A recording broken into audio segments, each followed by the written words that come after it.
Welcome to the Anxiety Connection. If you've ever struggled with anxiety and are ready to finally get some answers, you've come to the right place. Hi, my name is Wendy Leeds, and I've suffered with anxiety my entire life. Thankfully, I'm also a psychotherapist, and over the years, I've learned a lot about anxiety, where it comes from, and how to manage it. That's what this podcast is all about. So, let's grab a cup of tea and talk about it. Thanks so much for joining us at the Anxiety Connection. If you're anxious like I am, this podcast could be a game changer for you. Today, I'm going to talk about changing your life, taking back your power, simply by changing the way you talk to yourself. Today, I'm going to talk about self-talk. Self-talk is what you tell yourself about you and the world around you, the good, the bad, and the ugly. It's that always present voice in your head that says things like, go ahead, you can do that, you've got this. Or more likely, who are you kidding? You'll never be able to do that. Don't embarrass yourself by even trying. I bet some of that may sound familiar. Self-talk is literally everything you say to yourself every waking hour of every single day, and it runs your life because what you tell yourself about you and the world around you determines how you show up in life. And in the end, that voice actually creates your life. When you tell yourself life is mostly good, I'm pretty smart, and I'm as capable as the next guy, guess what happens? I bet you're thinking, self-talk in a positive way is much more likely to bring a positive result. And you're absolutely right. But if you're telling yourself, life is hard, life is dark and full of pain, I'm not anything special, and I certainly don't deserve to succeed, to have comfort or love, what do you think is going to show up in your life? Exactly, more of the negative stuff. And it's not because you're magically making positive things happen with your thoughts. This is not an airy-fairy kind of idea. It's because this is the way our brains are wired. There's a part of our brains called the reticular activating system, or RAS.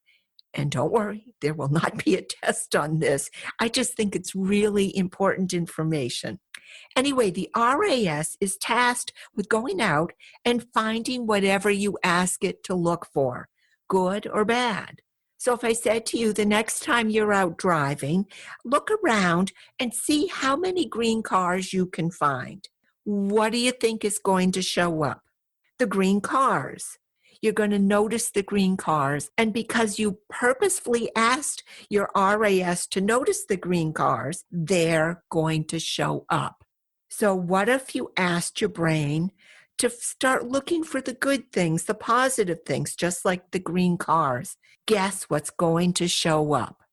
It's going to be like there are suddenly lots of green cars. There are going to be suddenly lots of good things showing up in your life. So let me ask you, what are you telling yourself about who you are and how you feel about your life? What do you focus on as you go through your day? Are you supporting yourself and your goals with positive self-talk, or are you scaring yourself to death with thoughts of lack and loss and fear? If the latter's the case, then you're like me and lots of other people, because research shows that most of us spend most of our days focusing on what's going wrong, what we don't like about ourselves, what we don't like about our world, and scaring ourselves with our thoughts. Negative thinking is an epidemic in our society, and I know from personal firsthand experience, it can make you miserable. According to the National Science Foundation, an average person has between 12,000 and 60,000 thoughts a day. Probably the higher number is more accurate. It's certainly not an exact science. But anyway, out of those tens of thousands of thoughts, 80%, 8 out of 10 are negative, and 95% of those thoughts are repetitive. We think those 80% negative thoughts over and over, an unending loop, a negative soundtrack that plays over and over. I'm not okay. That's not okay. I don't like that. I can't have that. I can't do that. Yikes. So, how did this all get started? Where did we learn how to talk to ourselves like that? Think back to your earliest days, back when you were young. I bet your parents and your families told you things like, don't touch that. Don't do that. Stay off that. Put that down. You can't do that. You're not allowed to go there. You shouldn't do that. Stop it. Now, they weren't saying these things to be mean or hurt you. They were trying to keep you safe, to protect you from real physical danger like hot stoves and busy roads. The problem is, at the same time, they were also trying to protect you from imagined or possible dangers, like the possible shame that comes with failure, the hurt of a possible betrayal, the pain and confusion of not measuring up, the grief of loss, things that might happen, might not. Then you went to school, and maybe you struggled academically. You had trouble fitting in with your peers. Maybe you were bullied or ignored. Maybe someone called you stupid, or they made you feel that way. Maybe you were called names. Maybe you felt isolated or unlovable. And maybe, just maybe, you believed them. But hear this. That was then, and this is now. Those things all happened in your past. The problem is you didn't leave them there. You've dragged them right along with you out of the past into the present by repeating them over and over until after all these years, they're not only an habitual pattern of thinking, but the foundation of who you believe you are. Now, I want to take a minute and just share a little story with you that I heard years ago, and I think maybe this makes things a little clearer. And let me say, I believe this is true about boats and people. When you're setting out on a long ocean voyage, an ocean liner, or any big sailing vessel, and you make an infinitesimally small mistake in your course just as you're leaving the harbor, and I'm talking about the tiniest possible mistake right at the beginning of your journey, you are guaranteed to end up missing your destination entirely. Why? Because that small mistake at the beginning compounds itself, growing larger and larger every mile, every inch you go, and taking you farther and farther off course until you end up in a place you had no intention of going. So that small thing that happened years ago at the beginning of your journey has put you off course. You've ended up in a place you weren't planning to go, and you may not even be sure how you got here. I'm sometimes surprised to learn what small belief has set someone off in the wrong direction. Girls aren't allowed to do that. Boys aren't allowed to do that. Our family never asks for help. Stop doing that. You're embarrassing us. Failure is not an option. You better be perfect. You have to dress and look this way to be all right with us. Maybe as I'm talking, you're thinking back and remembering some of the things you were taught and told as a kid. Do you still believe them? And maybe what happened to you wasn't small. Maybe it was big. Maybe it was traumatic and ongoing, and it caused you terrible pain. And I want to stop here and tell you how sorry I am that it happened to you. It wasn't fair. And it wasn't right. And the truth is, hurts like that, the deeper, bigger hurts, can take you even farther off course. and it can take longer to ease that pain, and it may require special care to see you through to the other side. And I want to acknowledge that. But no matter what happened to you back then, it's time to start getting back on course. It's time to stop beating yourself up. It's time to stop telling yourself you're damaged or you're a loser or you're not okay in any way, because all of those things have gotten you off course. And even worse, those negative thoughts aren't true. Let me say that again.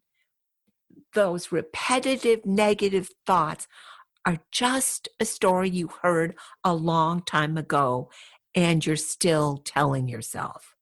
Here's what I believe is the truth. There is nothing wrong with you. You are not wrong. What you do is not wrong. You are not a failure. You are not a loser. And it's high time you stop telling yourself you are. It's time you stop calling yourself names. No more negative thinking. Well, I bet you're saying to yourself, if I could stop these thoughts, I would. Wendy, who wants to be thinking all these terrible things? Who would ever want to be afraid all the time like I am? I'm telling you, Wendy, these thoughts just appear in my brain out of nowhere. I have nothing to do with them. I get it. It feels like our thoughts come and go in our minds without any input on our part. They just show up somehow. But here's the truth. Only you decide what you think.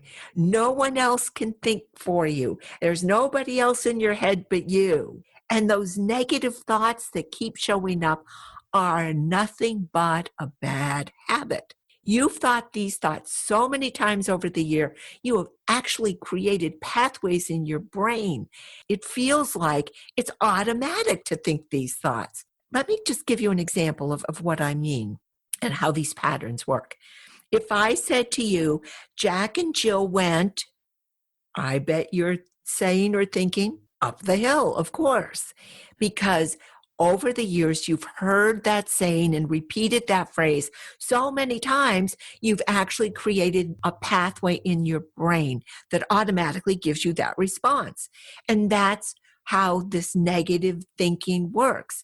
Your negative thoughts are nothing but an habitual response, just the way over the hill is. Negative thinking is a bad habit. And like any other bad habit, you can choose to let it go. Are you ready to make a change? Then let's get started. First of all, just begin to notice what you're telling yourself. Are your thoughts negative or are they positive? Are there certain topics that occupy most of your attention? Are the things you're telling yourself helpful or not? How are these thoughts, positive and negative, impacting your actions in your life? And now this is really important. You are not allowed to judge your negative thoughts. It is no fair having negative thoughts about your negative thoughts. You're just noticing, please. Now, once you have an idea of what you're thinking about, the next step is to think about making some small changes to the language you use when you talk to yourself. Notice we're talking about starting slowly with small changes. I first came across this idea of changing your language to change your life in a wonderful Susan Jeffers book called Feel the Fear and Do It Anyway. If you haven't read it, I really recommend it. Go get yourself a copy. It's a great book. Anyway, Jeffers gives some really wonderful examples that I think about all the time about changing the words and how it changes the way you feel about things. And here are a few of my very favorite suggestions. She suggests changing if only to next time, I'll do it next time. This helps me make a real shift from feeling powerless and being a victim of circumstance. If only I were better, if only they were nicer, if only it were easier. It helps move from that wishing, hoping, thinking, praying thing, wishing that things were better, to actually starting to make a plan about how you can make things better in the future. from if only to next time that happens, I'll have a plan. Next time I'll ask for help. Next time I'll know how to handle things. Do you see how that shifts things? It helps put you back in control of your life, takes your power back. So what if we exchange the word problem for the word opportunity? For instance, I lost my job and I'm having a problem finding a new one. Becomes I lost my job and I have an opportunity to find a new one. I loved her idea so much I came up with one of my own. What if we change the word crisis to challenge? The COVID-19 pandemic is a crisis. The COVID-19 pandemic is a challenge to be met and overcome. A crisis is overwhelming and unmanageable. A challenge is something we can deal with. Maybe you want to come up with some of your own ideas about words you could change to help you see things differently. Take some time this week and think about it. I've experienced this personally, how changing a word can change everything. Some years back, no, actually a lot of years back, I was getting ready to take a really big national test that you have to take to get licensed as a therapist. It's a really big deal test, and I was scared to death. And I'll tell you honestly, there was no positive self-talk for me. I was actually telling myself pretty much the opposite. I was telling myself, couldn't possibly do this. I'm not going to be perfect. I'm afraid. Now, I'd studied for months. I'd done everything I could do to prepare except believe I could pass. In fact, I was really telling myself the opposite. I was getting ready to fail. And then a few days before the test, my ever-wise husband said, look, you're thinking about this wrong. And he had also taken a big, scary test for his profession. And then he'd gone back and helped other people prepare for the same test. So I knew he knew what he was talking about when he said, look, you're only going to do this once. It's a life experience. Why not look at it as a once-in-a-lifetime adventure? Then why not relax and just enjoy the journey? I cannot tell you how much better I felt. It was as if a big weight had been lifted off my shoulders. It was no longer the terrifying test to be survived. It was an adventure to be experienced. Just changing that one word helped me change my thoughts, my beliefs, and thankfully, in the end, pass the test. So, what's scaring you? What's going on in your life that you could talk about differently to yourself? Try changing your language, just a word or two, and see what happens. Let me end by saying you get to choose what you think and what you say to yourself. And I'm really hoping this week you'll choose to talk to yourself differently. You'll choose words that support and encourage you instead of listening to those old, untrue beliefs about who you are. Start telling yourself the truth. You are amazing. You are an incredible human being with talents and skills and so much to offer the world. It's time to let your light shine. And I hope from here on, you'll choose to treat yourself tenderly with love and compassion because you deserve it. In future podcasts, I'll be talking about other ways, other techniques you can use to change what you say to yourself. So stay tuned. I can't wait to share. If you liked this podcast, please subscribe. And until we're together again, I wish you peace, joy, and love.